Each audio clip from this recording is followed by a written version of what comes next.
Can you help us understand the nature of the Israeli action in Gaza right now? Because of course you'd be aware we get imperfect and often deliberately, perversely misleading information in our media and elsewhere on what's happening.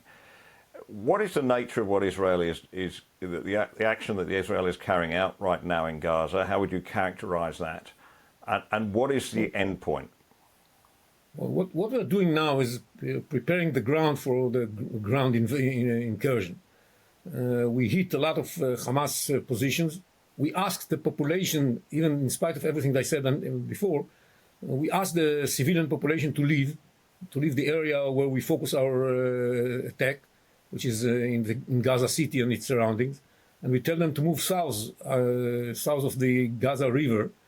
And we arranged for them a safe place to stay there, and we are making sure that the humanitarian needs are going to be met if they move into this location.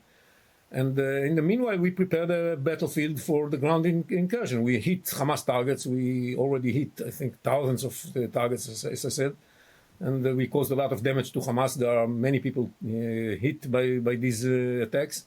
Most of them are people from Hamas. We managed even to hit some key figures in Hamas. And we keep doing that. So that when we move with the ground incursion, the resistance we are going to face is going to be less than what could have been. We definitely anticipate strong resistance, and it's not going to be a walk in the park.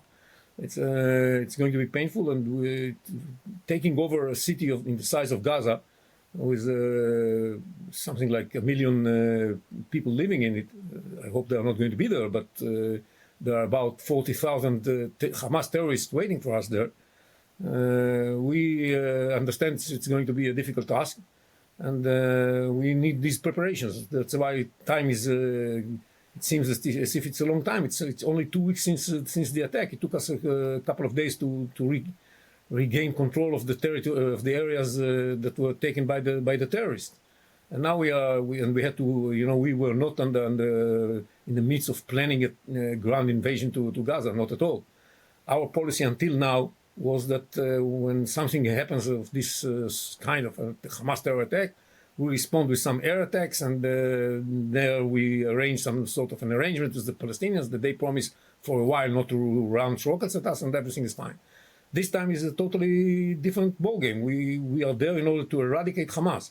We shall take all of the militants and make sure they are either arrested or killed. We shall make sure that Hamas doesn't rule Gaza anymore.